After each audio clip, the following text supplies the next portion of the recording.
Welcome to the My Personal Football Coach Youth Soccer Player Development Podcast, Episode 5 with Albert Capellas. Welcome to MyPersonalFootballCoach.com Soccer Player Development Podcast. Discover all the secrets, hints and tips about soccer player development and soccer coaching from some of the leading figures in world soccer. Here's your host, Saul Isaacson Hurst.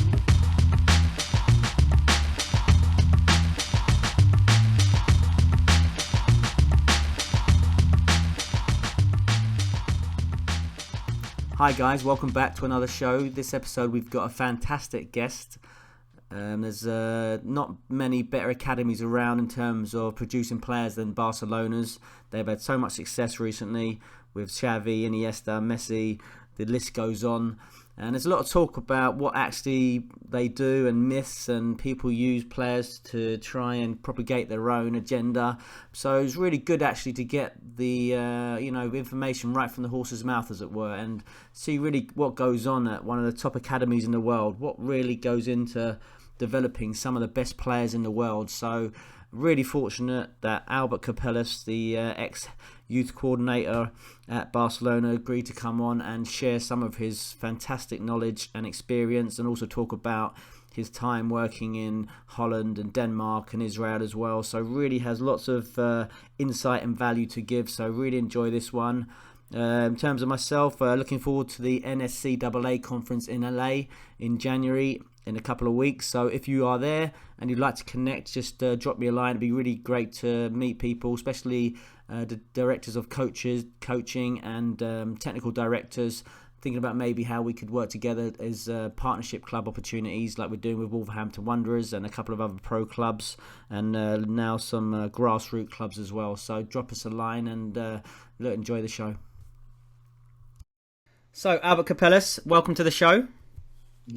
Hello, how are you? Very well, thank you. Thanks for joining us. So can you just give us a brief history of your playing and coaching background, please? When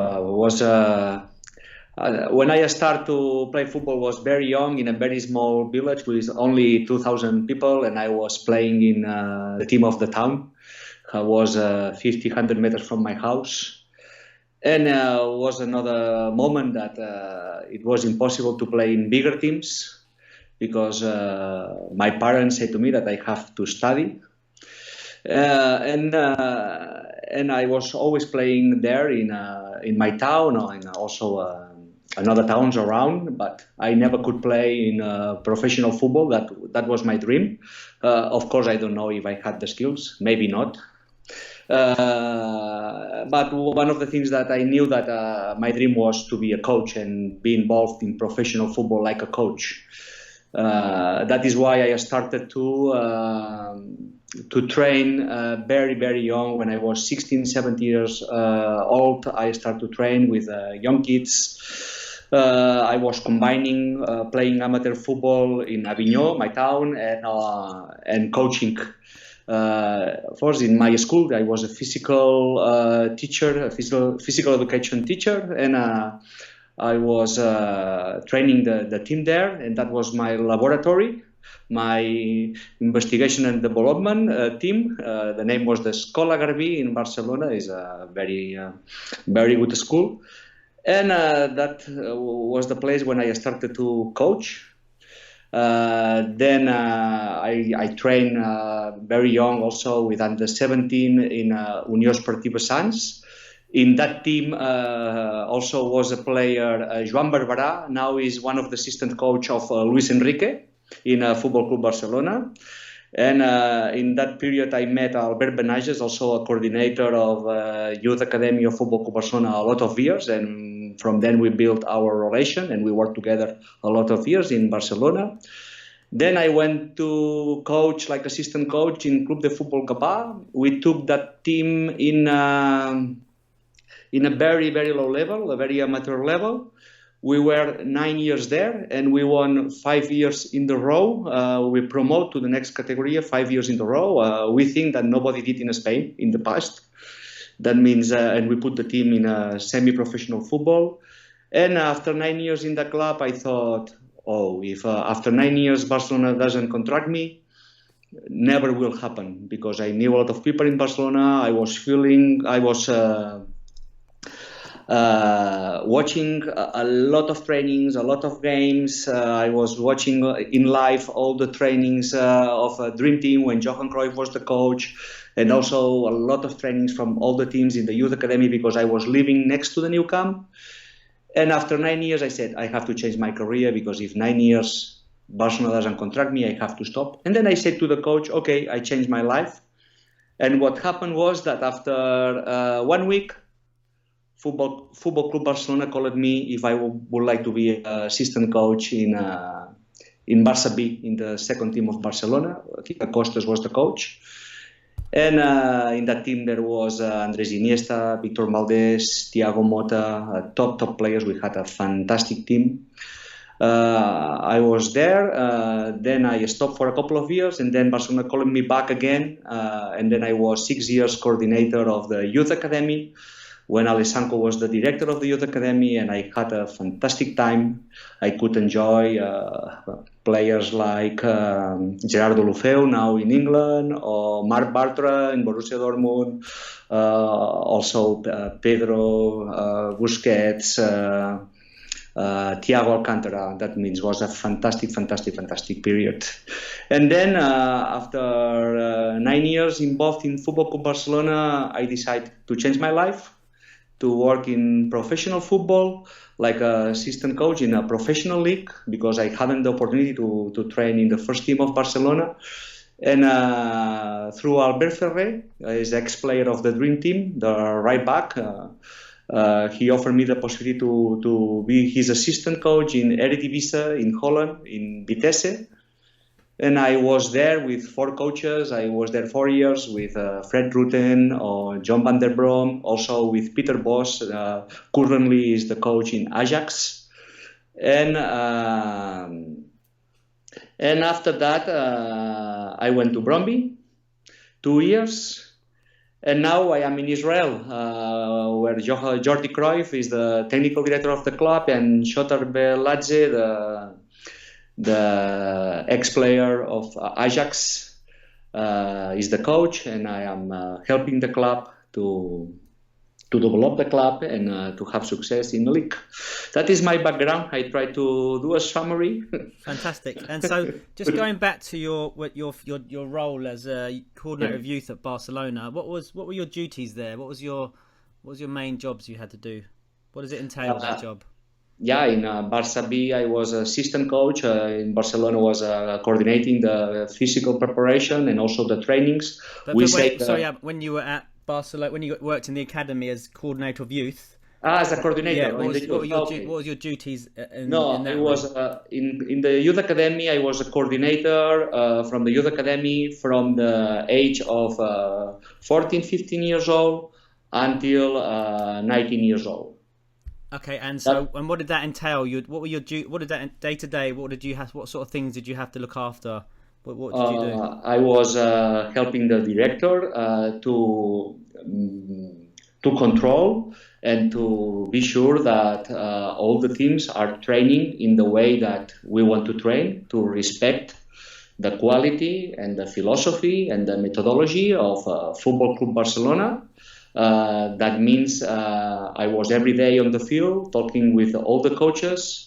I was preparing the trainings for them, for the coaches, because the way that we worked in that period was you have to understand that in Barcelona in that period we say the coach is not the coach of under 15 or of under 17 or under 19. We say the coach is working for the club to help players, to develop players, to arrive to the first team.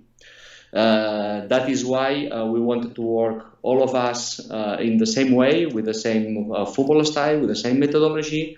And every Monday I was sending the trainings to the coaches. But of course, because I was every day on the trainings and I was talking with the coaches every day, when they received the trainings by computer, all of them already agreed before, okay? That means it was not a surprise, because we talk a lot. We did a lot of meetings every week to discuss what we have to do next, and I was the responsible to be sure that everything is going in the right way. But that is something that is easy in Barcelona because everybody has a very clear idea how they have to do the things. That means it was very easy for me to to help them.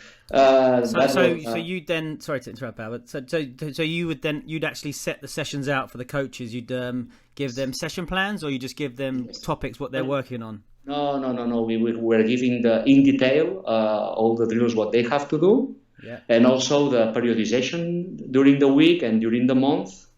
Yeah. And also I was helping the coaches to scout players and contract players. Also I was helping the players in their development career to grow like a players. It was a global function, okay? Because in Barcelona the way that we train is we try to follow a structured training is a methodology that we like to train the physical trainings, the technical and the tactical, but also the social skills, the emotions, everything together, okay? And I was trying to help the players and especially the coaches to work in that way. That means somebody has to see the big picture to help them to work in that way. But because we had a very good relation and we met each other for a long time, was a very easy job. But again, also it looks very strict, but it was not like this because always the coaches, they have some flexibility to change things. For example, if one drill doesn't work, of course they can change it. Or if one day the atmosphere in the team, they think they have to change it something, they can do it. What they cannot do it is do it every day. Yeah. Okay. But sometimes they can do and they can take their own decisions. But what is important that the coaches in the Youth Academy of Football Barcelona, they work for Football Club Barcelona and they work to help the players to develop them to arrive to the first team. That means they are working for Football Club Barcelona. They are not developing their own careers. Yeah. That means they cannot decide which kind of football style they want to play or how they have to train. They cannot decide that. So speaking about that, can you just tell us a little bit about then the philosophy and the methodology of Barca? You know, what was that? Was it? You know, can you tell us about that brand of Barcelona? What did that look like in terms of on the ground playing style and coaching? I don't know if it's unique or not. I know that around the world there are a lot of good coaches and a lot of good academies around the world, and there are clubs that they are working very well and every time more and more and more. Yeah, that means I think football is. I don't know if we have to. Of course, we had success, a lot of success, and still, Football Club Barcelona is having a lot of success developing young players. But if I have to say the key, the basis, we say the most important thing is control pass, the positioning game. Okay, is to control the ball because we think if we have the ball, the opponent doesn't have the ball. And in Barcelona, we like to control the rhythm of the ball. We have to control the rhythm of the game, and you can control the rhythm of the way having the ball. That is why we want to do everything to have the ball as long as possible. That is why we develop the positioning game to help the teams and the players to keep the ball as long as possible because we think it's the best way and the most fun way to win games. So that philosophy, does that start from what's the youngest age groups of Barcelona? Under 8 or under 9? When do the boys first come in? No, they start under 7 already. So under 7, is that the same? Does that start when they first come in to possession based? They have to dominate the ball? Of course, when we scout players, we only look one thing. We only look that they have to have a very high level, very high technical skills. That is very important for us, and then players who can think very fast, that they can take decisions and they can take right decisions, and that is also talent. Of course, then we have to help them to grow and to develop like a players, but it's very important to find the talent, and always we say if in something we are very good in Football Barcelona is the scouting the talent. Fantastic. And we never look the physical skills. So physicality does not come into it. No, never, because that's a big thing we have in England at the moment, because I believe there's an overemphasis on physicality in English football, and maybe then that's struggling why our national teams are struggling further down the line. But yeah, I understand, and is a because usually all the coaches, they want to win. Yeah, they want to win, and of course, if you are a coach of under 10 you want to win. If you are a coach in under 8, you want to win. And if you only select players considering scouting their technical skills, you will find a lot of small players that they are not physically strong. And that means at the beginning, you will lose a lot of games. You will lose games. It will be very difficult to win competitions if you only scout players who are only good in technical skills, or only players who can think fast. If all of us, all the coaches, we know that if we select players from about their physical condition, that they are tall and fast, you have much possibilities to win in the youngest ages, from 8, 9, 10, 11, 12, 13, 14 years. We all of us know that. But then all these players, after when they are 16, 17, 18 years old, that the physical condition equalize, then all these players disappear. And then they have a lot of problems to get the professional football because they don't have enough talent.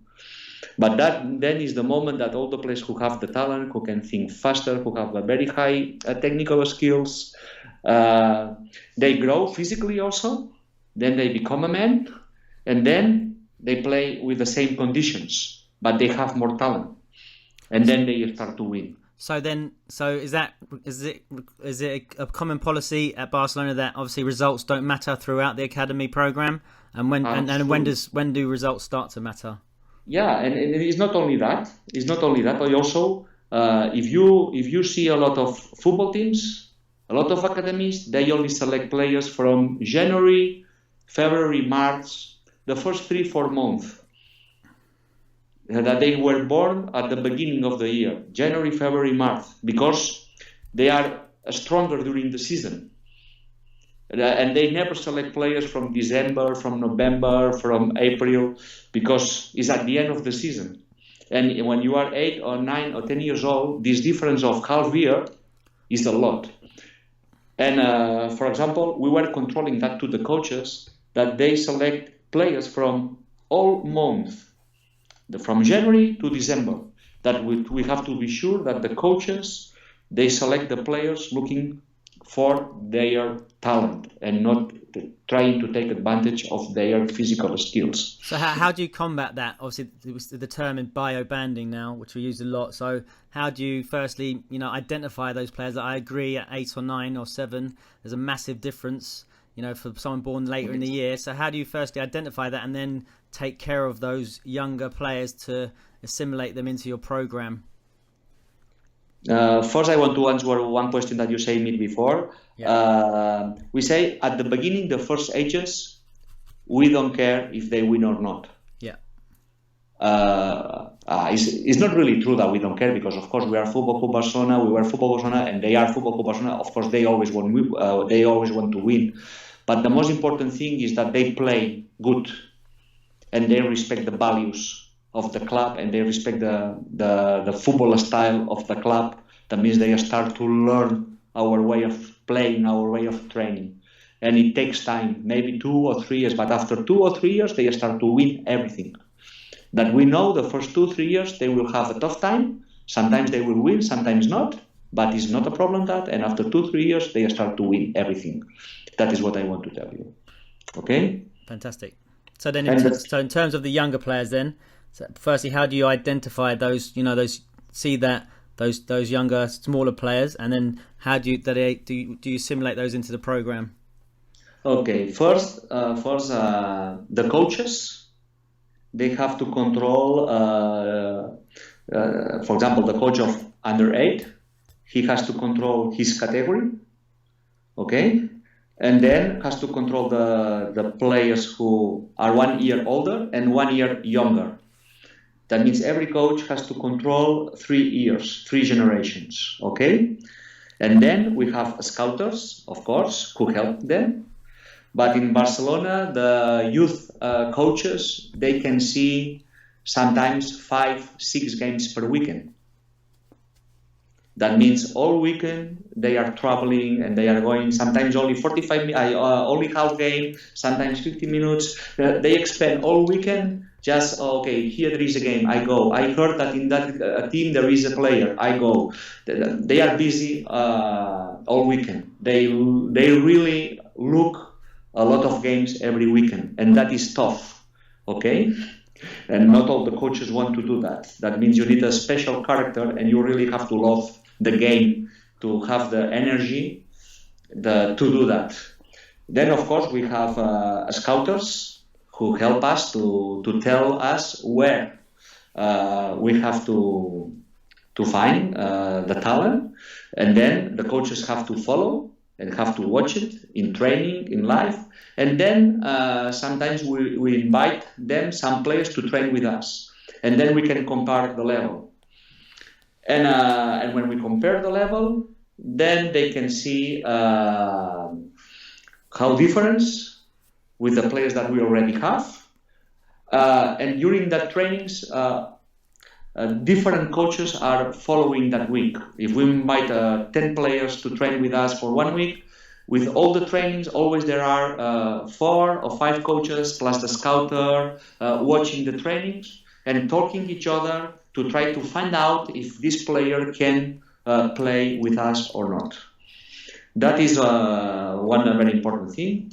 Another very important thing that is we like to scout players when they are very young, only from Barcelona and surroundings. The people think that we are scouting around the world. That is not true. We are scouting, at least in the period that I was there, that was 9 years, okay? We were scouting players around Barcelona. In that moment, 94% of the players were from Barcelona and Catalonia, and the rest, only around 5% were from Spain or maybe another countries like Messi. That means that is very important because we figure out that only the players who had their families living with them when they were young arrived to the first team. They got the aim to play for the first team. And that is why we say is very important for us that when they are young, when they are developing, because they are kids, they need their parents with them. And what age would that stop then, Albert? When would you start bringing kids in from other places? First, we say it depends. For example, in that moment was 13, 14, 15, 16 years old. It depends, okay, also because sometimes parents decide to live in Barcelona, okay? And they find a job in Barcelona, and then at the moment that the family is living in Barcelona, that means the kid can live with the parents every day. Then for us it's like a player who is living in Barcelona, because for us it was important that they could live. And then also always we say that if a player from Barcelona and we want to contract a player, for example, from Valencia, for example, we say there is no any player in Barcelona or in Catalonia who is better than this one from Valencia, and maybe the coaches say no, or the scouters say no, this is better. Okay, and a little bit less quality, and they say yes, in this club there is one player that is a little bit less quality. Okay, even like this, we took the player closer to the Barcelona. To contract players from another clubs, we decide that they really have to be outstanding. They really have to be very, very, very special, like Thiago Alcantara or like Messi or like Iniesta. Of course, there were more players, especially when they are 16 or 17 or 18 years old, that they are living in La Masia, okay? But the experience says that we had success with these experiences. Okay, and so how many games a season would an average Barcelona young player play? So if you're talking about the youngest players, 9s, 10s, 11s, how many games a season would they play roughly? Do you have an idea of that, or? Too many. Too many games.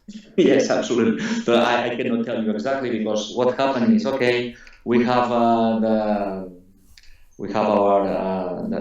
games that they have to play for Football Club Barcelona, but then they have the national team of Catalan Federation, and then they have the national team of Spain, and they have competition. That means they play too many games. That is one of the things that we were discussing a lot, that the players in the youth academy, they are playing too much. And when they are arriving in 18, 19, 20 years old, that when the professional football start to open the doors, they are already tired with too many games in their legs from the last 12 years. Well, that's quite interesting. It's quite ironic, because actually in England we're having a debate, and they're saying that our players aren't playing enough games, that the young players, there's not enough games formats for the academy players here. It's not about quantity, it's about quality. Absolutely. Okay. Football is about quality, it's not about quantity. The same in trainings. People, they say they have to train in the morning, in the afternoon, they have to train more. If you train more, the intensity goes down, the level goes down, and it's better to train once a day, one training, and high level.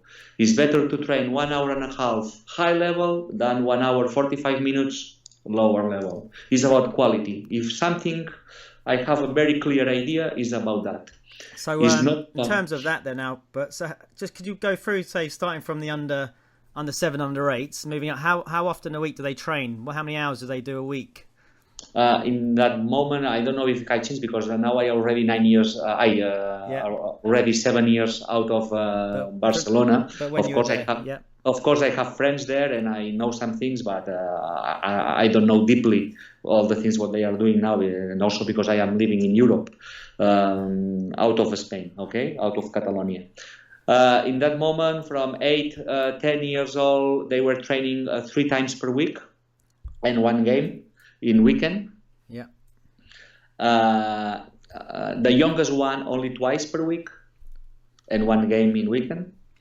Then they from 10 to 13 years old, more or less, was about 4 trainings per week, and 15 years old, 16 years old, 5 trainings per week.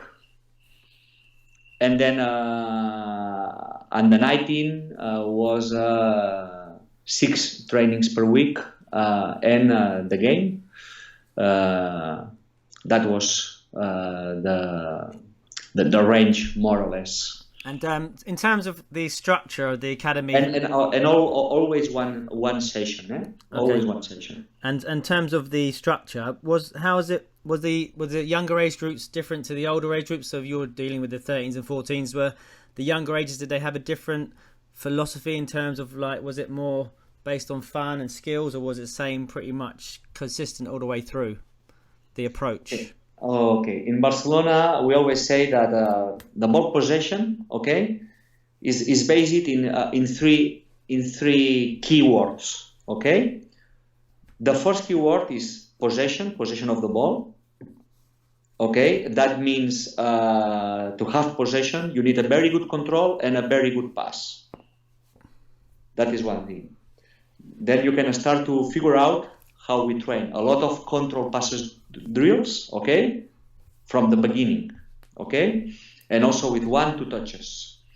The second big word is possession, the position on the field, okay. That means we start to help the young players when they are very young, when I say 8 years old, to start to play position games, that they have to stay in their own position, and they start to learn how to move the body, how to open the line pass, how to put the body shape, all these kind of things, to learn to stay in the right position all the time. And that as soon as possible, 8 years old, 9 years old, no problem. And the last thing is also about pressure. We say the 3 P's. possession, position, and pressure. And pressure, it means the pressing forward, it means the 5-second rule, because if we want to have the ball, we need to pick up the ball back as quick as possible. That means I will not wait with the teams of Barcelona, they will not wait until you lose the ball. What we will do, we will go against you to pick up the ball, because we want the ball as quick as possible. That is why we will press forward, and when we lose the ball, we will react very quick to try to pick up the ball as quick as possible. That means, of course, when they are very young, is about, of course, let's talk about this. Physical trainings, okay, is after 15 years old.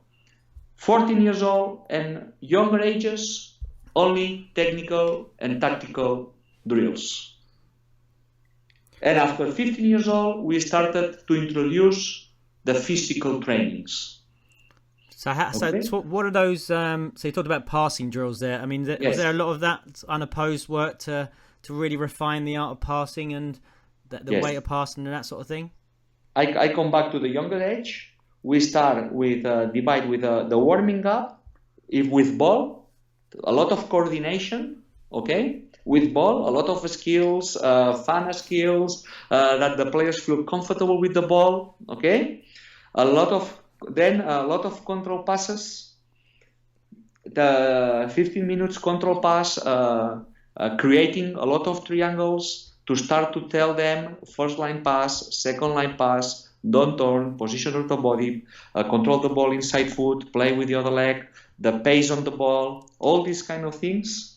Then positioning games, of course, adapted to their ages, okay, with the size and with the rules, something like 4 against 4 plus 3, 3 against 3 plus 2, 4 against 4 plus 2, of course, 2 touches, okay, maximum 2 touches. Sometimes at the beginning we allow 3 touches, but we think that one of the keys is to play in 2 touches, because when you play in 2 touches, you have to think fast. It forces you to find the right position, to find the body shape, to open the line pass. It forces you to think forward, because you only have one control and an extra touch to pass. That means if you are not ready, you will lose the ball. Then you have to always anticipate. It forces you to look always the third man before you receive the ball. It forces you to think a lot, okay? And then a lot of games. 1 against 1, 2 against 2, 3 against 3, 4 against 4, 3 teams, 5 against 5 against 5, 6 against... A lot of playing. So okay. How much of that work would be unopposed and how much would be opposed in a typical session then? What I say, we can say 10-15 minutes the warming up, we can say 15-20 minutes the control pass, we can say again 20 minutes the position game, and the rest short games is we are talking about 15 to 20-30 minutes more, 1 hour and a half maximum, short games. And one of the keys is don't stop too much between the drills. Don't give too much instructions. The important is the quality of the drill. That means when you stop, you have 1 minute and a half to say the players the keywords to try to help them.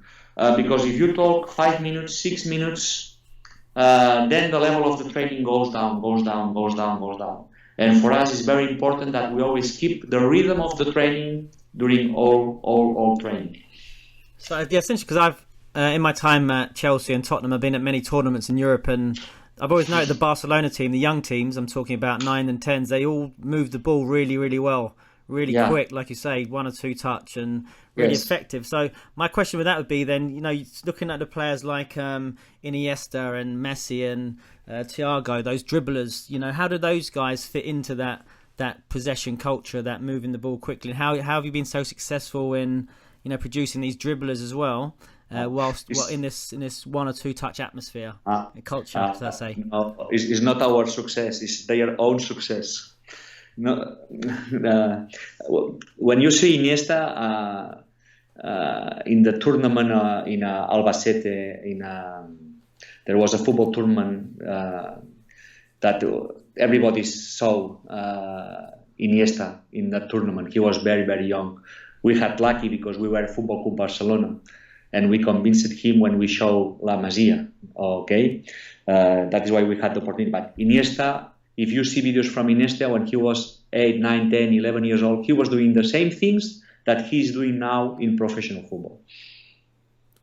You cannot train that. When you see Messi, videos from Messi when he was 8, 9, 10, 11 years old, you see the same skills that he's offering now in professional football. In Barcelona, the only thing that we did is to protect them, to rise in the right way, with the right values, respecting the football style, respect the game, the opponents, the teammates, the coaches, the club. Try to give them the right education to grow like a persons, to give them an environment that they can be themselves, but of course respecting the philosophy of the club. We say creativity, you cannot teach that. It's talent. So, but then, I mean, it's in the sessions, for instance, and you got your 2-touch rule, and you got Lionel Messi, dribbling around. And how does that work? In practice. Of course, but when you play 1 against 1, 2 against 2, 3 against 3, 4 against 4, you cannot play 2 touches, 3 against 3. Okay. You play 3 touches. Okay. And when you play games, sometimes you play games 7 against 7 when they are young. You play 3 touches. Okay, that means there is during the season, during the week, there is a lot of moments that they can use 3 touches. But in that moment, we say 80-90% of the drills should be in 2 touches, and between 20 and 10% of the drills 3 touches. That is a very low rate, and of course, then you have the game. Okay. But the important thing, everybody is talking about developing players, okay? One of the things that I like to say is you have a player with a top skills like Iniesta. I explain one story. When I was in Barça B, I met Iniesta and he came with our team. He was very, very young. He was 15 years old. And the coach was he played with Johan Cruyff together in '74, and a lot of years with a lot of experience in Barcelona was Quique Costas. And he said to me, Albert, Iniesta, you know him, eh? He's one of the best players I've never seen in my life, and he had a lot of experience in the youth academy of Barcelona developing players. He was developing Guardiola, Guillermo Amor, a lot of huge players.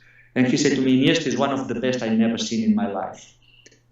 We don't have to try to make him better. If we don't make him worse, we did our job fantastic.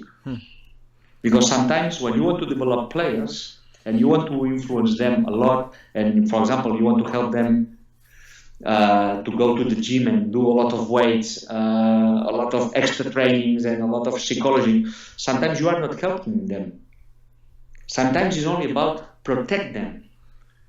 And what is important is to help them how to use the talent that they have in the right moment. So where a player that has a fantastic 1 against 1, I cannot tell him play 2 touches all the time. I have to tell, okay, when you are in our own half, play simple, 1-2 touches, and then go to your position. But when you are close to the box and is 1 against 1, then use your skills and your talent and play with freedom. That means in some areas of the field is very structured, the way that they have to play. And in the last third of the field, they have a lot of freedom, because that is why they have this kind of creativity. That means we don't teach them how to play difficult. We teach them where and when and how they can play simple. So Iniesta at 15 was training with you at Barça B, was he, and playing in that team? Yes. And how did he deal with that physical and challenge with the big guys? But Iniesta, he was faster than everybody. That means you cannot catch him. You couldn't catch him. When you arrived, he already passed the ball. He was too good. Iniesta was too good. He was a fast thinker, always good decisions, always find the position to receive the ball alone.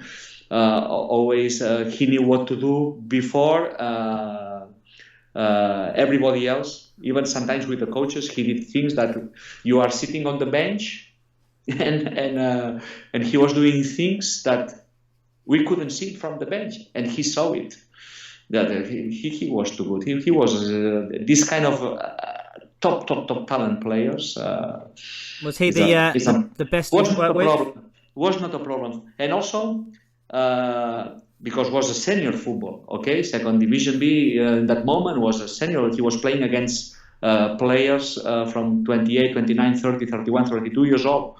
That means it was not easy for him, but was very good for him to have this experience, because he had to think even faster, and he had to be smarter than the other ones. That he had to use the intelligence to have success.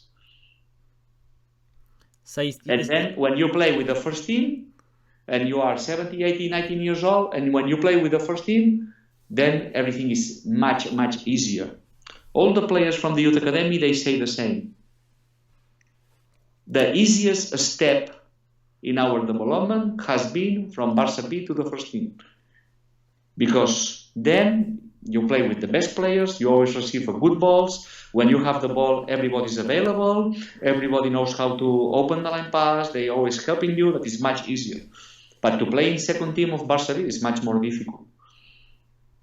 And do you think he the best player you worked with ever, Iniesta? Yeah, of course. One of them. There are more. Busquets. Also, Thiago Alcantara, Pedro. There are more. Victor Valdés was absolutely fantastic. Thiago Alcantara. Thiago Mota was a fantastic player. We had a lot, but absolutely Iniesta is also for his personality is absolutely outstanding. Absolutely. For me is something really special. Not only like a player, also like a person. He has the big picture. He has the full picture. And just briefly, I mean, you touched on this previously, but just obviously the rondos have become synonymous with Barcelona playing style, possession games, and now that's through Barcelona's success. That seems to have spread around the world. Just tell us a little bit of the origin and why rondos are so important to Barca's play. Okay, depends, because we have three definitions of rondos. You are talking rondos is when we play, for example, 4 against 2 or 5 against 2 or 7 against 2. That is for us is rondos. Yeah. When you are talking about 4 against 4 plus 3 jokers, flouters, 4 against 4 plus 3 flouters, then it's positioning games. Okay. That means the people say rondos, but we say rondos the first drills. Okay. Yeah. That means 5 against 5 plus 2 flouters or plus 3 flouters, 6 against 6 plus 4 flouters. This kind of games, then is positioning games. And then the last one is, we say, keeping the ball. Okay? And the difference between positioning games and keeping the ball is, when you play drills like 8 against 8 plus 2, keeping the ball, it means that the players can move everywhere. That means they can pass the ball and run and move the ball and create a space, and another player will occupy that space, and then you pass the ball. That means they have more freedom. Okay? When you play positioning games, they have to play in their position. That means when you receive when you play the ball, is play and stay. Is not play and run. Play and stay. That means you only move 2 meters right, 2 meters left, trying to find advantage in 2 meters. That means that you always are relaxed. You don't expend too much energy when your team has the ball. And that means that when you lose the ball, you can be very aggressive because you are fresh, because you are not tired, because you don't have to run. And then, and because you are fresh, you can have more success with the 5-second rule. And when you win the ball, play simple passes, don't lose the ball the first 2, 3, 4 passes. use the floaters, and go to your position as quick as possible and make the field wide and deep to create the spaces between the players, because then it's more difficult to defend. That is, we say, positioning games, and that is one of the keys of Football Club Barcelona that is different than all the other clubs. So then, the rondos is just the 4v2, 5v2 stuff. Then the 3v1s. 5v2, and you lose the ball, you go in, and you boom, you go out. Yes, these rondos that are more fun. Of course, yes. And there, so you generally use that at the beginning of a session. Would you, like a warm up or something like that? Yeah, of course. Rondos usually we use the rondos for a warming up. And what about the younger players, 8, 7, 8, 9s? I mean, would they use more of those simpler rondos as an introduction to possession, maybe? Yeah, a lot of technical drills. Okay, to train a lot of coordination with drills, dribbling the ball, passing the ball, skills with the ball. Also rondos, a lot of control passes. Okay, they like to work a lot in the warming up, a lot of these three, and also games, fun games that they have to be creative, persecution games that they have to move, and they have to train a lot the agility, and they have to be smart to win, and all these kind of things. That we work a lot. It's very important when the kids are young that they work a lot. They develop a lot the coordination. There are two ages that is very important. One is when they are very young, and another one is when your body is changing. That means from 13, 14, 15 years old, that your body grows a lot. Then it's very important in that period to train a lot of technical skills and also a lot of coordination skills. And what about stuff like working on your weak side, so your weak foot? Do you try and make players two-footed? Is that part of the Barca philosophy? Tell me again, please. So working to try and make players balanced on both feet so they can use both feet. Is that a part of the philosophy there, to try and create two-footed players? You say left and right? Yeah, so like if I'm a right footer, okay. Do you spend a lot of time developing my left foot so I can use both feet? Yeah, of course, because when you train, that is why it's so important, the body shape. Because when you train the body shape, we always say you need 180 degrees range of vision. That means your bottom has to stay on the line. You have to see the player in your right. You have to see the player in your left. That your range of vision is as wide as possible, as big as possible, and then that it forces you to play with the right and with the left. That means if the ball comes from the right side, you have to control inside left foot, and then you have to play inside right foot. And when it's the opposite side, the same. And we use the drills in control pass. For example, in 2 touches we say okay, or in 1 touch, it depends on the drill. We always do with the right side and then with the opposite side, with the left side, especially when, but not especially, always. That means they always have to train with the left and with the right, always, of course. And what's your thoughts on some who say that working in an unopposed environment, doing passing drills doesn't transfer to a game?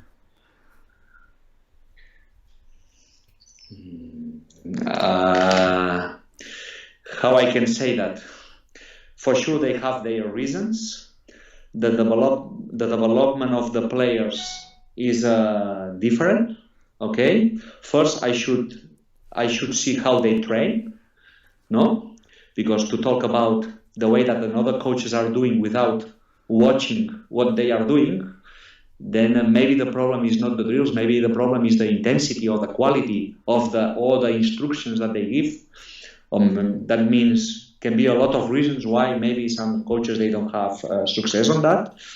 I'm sure that doing this it helps, but of course there are some players that they don't improve too much. I have seen players in Youth Academy of Barcelona that after 8, 9, 10 years being in the Youth Academy of Barcelona, still they have a lot of problems with their left foot, for example. And I have seen players who have developed very quick both feet. That means I have experience in both sides. And at the end, I think is also the talent of the players. There are players who have the talent to learn things very quick, and there are players that they have a lot of problems to develop themselves. And that is also a quality.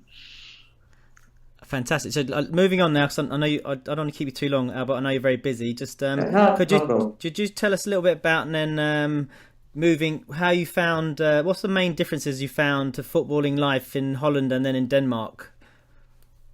Okay, first I say in Spain, in Holland, and Holland to Denmark, okay? Because I think there is 3 differences. Yeah. The big difference that I found out in Holland, that is they love to play football, and they love to build up from behind, and they like so much to scout the opponent and play very tactically, and they love to study the game, and they spend time of that. Is more or less like in Spain, okay? But in Spain, for example, almost all the teams, they defend in zone. In Holland, a lot of teams in midfield, they defend man-man in midfield. And that was something is shocking to me. Okay? I like more defending in zone. That was the biggest difference in Holland. Also, I thought that this football style of Ajax, I thought was in all over the Holland, and that was not true. Only in few places they have this kind of football style. I know that there are football clubs, they are working very well in the youth academy. For example, Ajax, of course, PSV, Feyenoord, they are doing a fantastic job. Vitesse also. But I didn't feel that it's all over the country. I only felt that in only few places they were working in a very high level. That is one of the big differences. And in Spain is a high quality in a lot of academies. They have a very high qualified coaches. And then in Denmark was, how I can say, you can find both. You can find coaches who like more the English style. That means 4-4-2, more physical, playing longer balls, more box-to-box games, more open games. That they like more this type of a style that is fair and is also nice, and for the spectators is absolutely amazing. Because it's open and it's fighting and is also nice. It's another style. I don't say that it's better or worse. But also you find a lot of coaches in Denmark that they like to play football.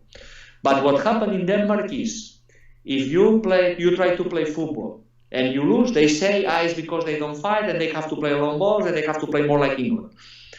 But if you are playing more 4-4-2, playing more long balls and box to box and more open game, if you don't have success, they say, because they don't play football, they have to play more football. And that is the big problem, that they don't have a clear picture. And so, what about the young players there? What were they like in comparison to the it depends on the clubs. Yeah. It depends on the clubs. There are clubs that their youth academies is more this 4-4-2 football style, okay? Yeah. And another clubs, the clubs closer to Copenhagen, for example, they like to play more football. And the clubs in the other side of the country, that they are closer to England, they like to play more 4-4-2, more physical game, more open. That means you can find both. But what I mean, in particular, like at Brøndby, where you were. Yes, football possession. What were they like? What are the young players like there in comparison to the Spanish counterparts?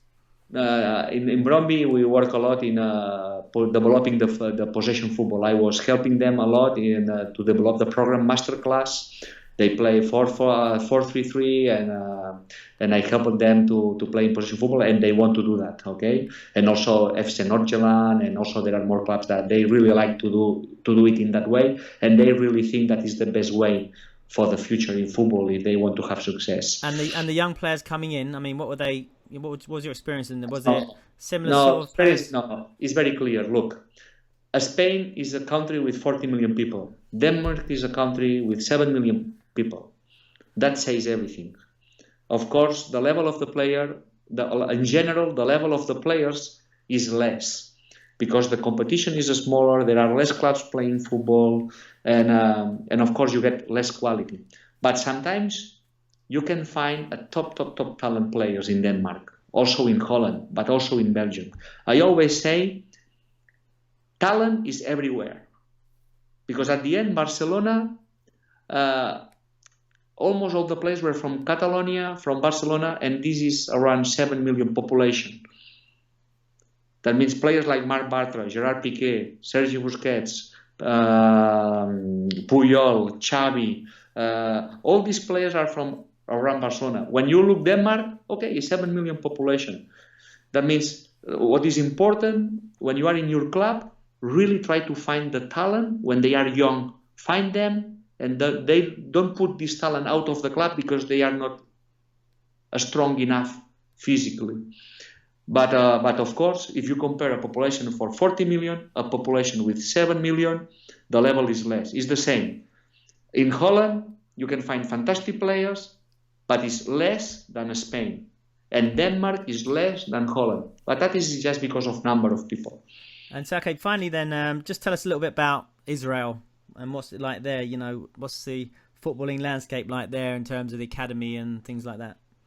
In Maccabi, they are trying to help the club to grow more in the European side because Israel is Middle East, and they try to learn as much as possible from the football style from Europe. And the last years they had coaches from Portugal, Oscar Garcia from Football Club Barcelona. They had Peter Bosz, now he's a coach of Ajax. Jokanovic, they had coaches from Europe. That means in the last years they got a lot of influence from Spain, from Holland, from different parts of Europe, because Jordi Cruyff has been the technical director, and that is why he's helping the club to get all this knowledge. And now, for example, in the youth academy, they have a director of the youth academy is Patrick Van Leeuwen, that he is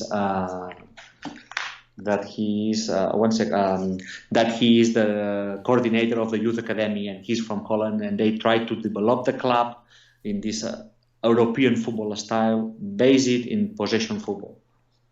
Okay, and just finally, just before we wrap, just any advice for a young aspiring coach who'd like to try and work his way up to the highest level? Any advice? Yeah. First, for love the game. Yeah. Love the game. That is first.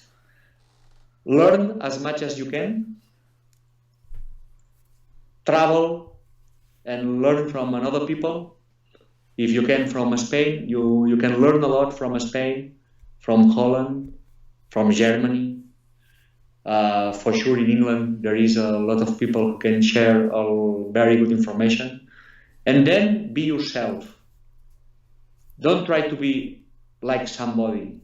Try to be yourself with the experiences that you have, like in your trainings, with your players, with your teams, and with all the knowledge that you are receiving. When you process all this information, try to be yourself.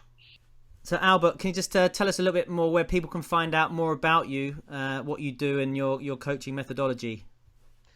In the last year, I am developing my own website that I want to share my knowledge to the coaches around the world. I learned a lot from a lot of coaches. I had the opportunity to talk with a lot of coaches and to see a lot of trainings. And now I am 49 years old, and I think it's the moment to give something back to the football community. Based in possession football. That means I'm developing this website. First, the way of training. Then we will talk about the way of playing and the way of scouting, and finally the way of planning, the periodization, based in possession football, to help all the coaches around the world who maybe they don't have the opportunity to travel or to have access with coaches like me, that I had the experience to work in a club like Football Club Barcelona or in Holland. That is what I want to do in my future. We expect in May to be online, but if the people go to albertcapellas.com, there is a launching page that they can leave the mail, and when the website will be online, we will invite them to join us. Is something that I am thinking already 10, 15 years old, and now is the moment that I'm really spending time and researches and some finances to develop this, and we will try to do a fantastic website that can help the coaches to develop them, and it will be for young coaches, but also for professional coaches. I think everybody can learn things from that website. I will try to do it very structured, very organized, and I will try to be very didactic that everybody can understand. And of course, we will translate it in different languages. So just give us the website address one more time. AlbertCapellas.com. AlbertCapellas.com. Okay, that's fantastic. Albert, thanks very much for your time. It's been fantastic, really insightful, getting someone with your background on here. We really appreciate your time. Thank you very much. It has been a pleasure. Adios. We'll be in touch. Adios. Thanks for tuning in to the MyPersonalFootballCoach.com Soccer Player Development Podcast. MyPersonalFootballCoach.com's Dynamic Ball Mastery Program is the world's leading online individual technical training program, proven and developed at the highest level in the English Premier League. Sign up now to train like the pros and take your game to the next level. Master the ball, master the game.